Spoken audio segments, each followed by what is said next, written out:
honestly think your arrow will reach me before my blade finds your heart? Give me a reason to try. You're a clever girl, Carlia. Buying Golden Glow Estate and funding Honningbrew Meadery was inspired. To ensure an enemy's defeat, you must first undermine his allies. It was the first lesson Gallus taught us. You always were a quick study. Not quick enough. Otherwise Gallus would still be alive. Gallus had his wealth and he had you. All he had to do was look the other way. Did you forget the oath we took as nightingales? Did you expect him to simply ignore your methods? Enough of this mindless banter. Come, Carlia. It's time for you and Gallus to become reunited.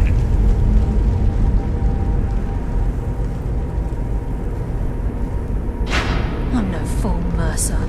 Crossing blades with you would be a death sentence. But I can promise the next time we meet, it will be your undoing.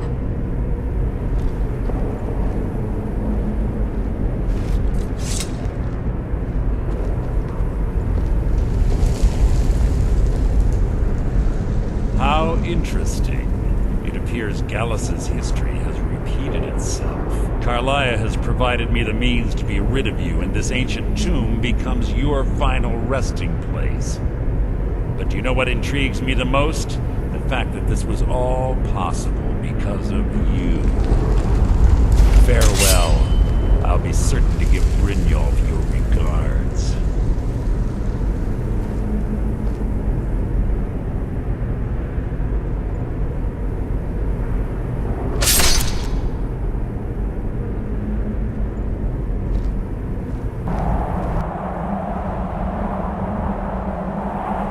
Malkoran is vanquished.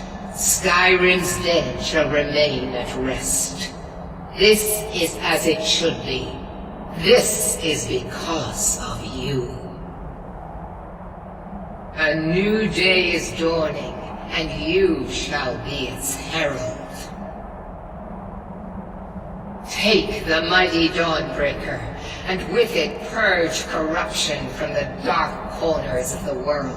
Wield it in my name, that my influence may grow.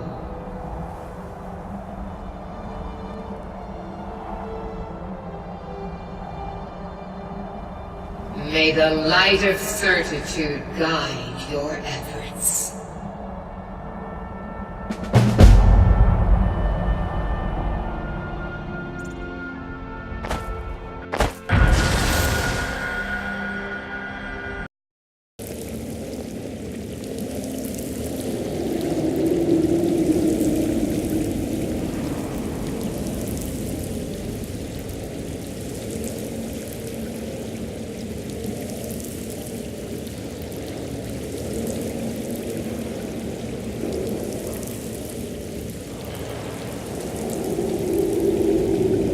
Upon you, Lady Nocturnal, Queen of Murk, and Empress of Shadow.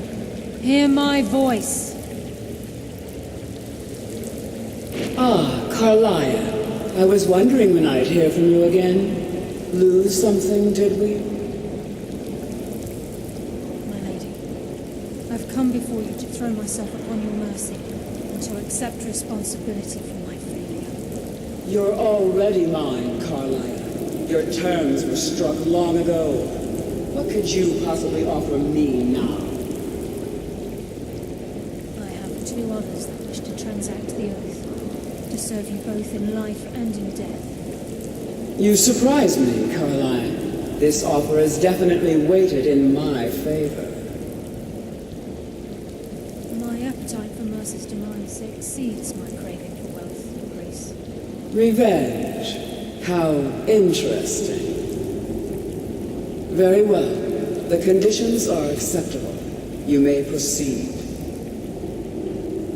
Lady Nocturnal, we accept your terms. We dedicate ourselves to you as both your avengers and your sentinels. We will honor our agreement in this life and the next until your conditions have been met.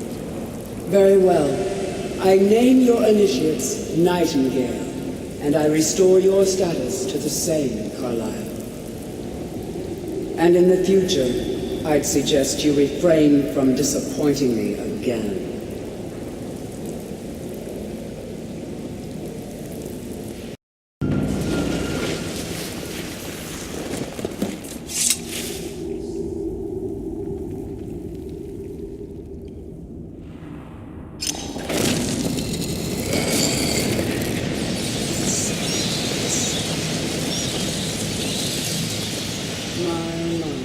What do we have here?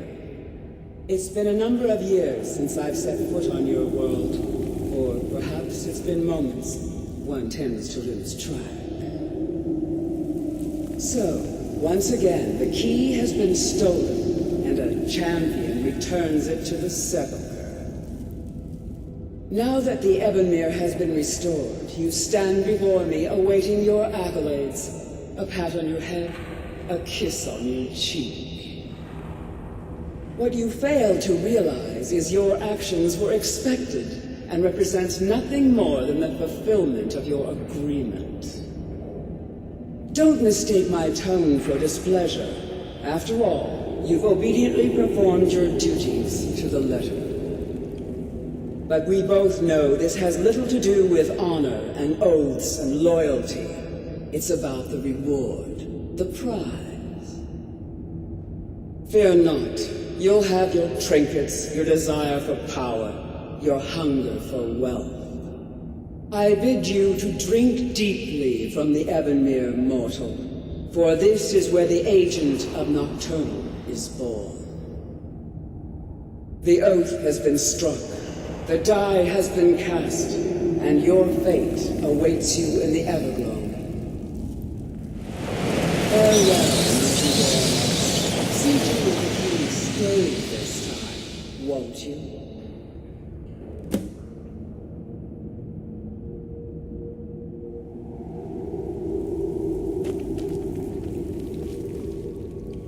I'm glad you were able to bring the key back safely. Nocturnal seemed quite pleased with your efforts. I wouldn't take that to heart. It's her way.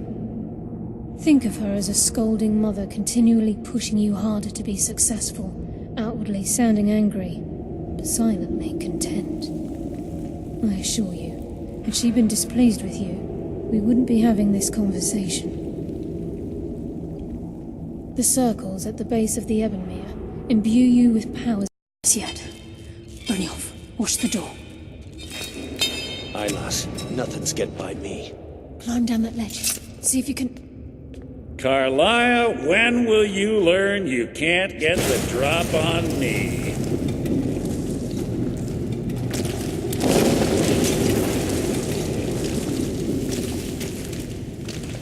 When Brynjolf brought you before me, I could feel a sudden shift in the wind. And at that moment, I knew it would end with one of us at the end of a blade. What's Carlia been filling your head with? Tales of thieves with honor? Oaths ripe with falsehoods and broken promises? Nocturnal doesn't care about you, the key, or anything having to do with the guild.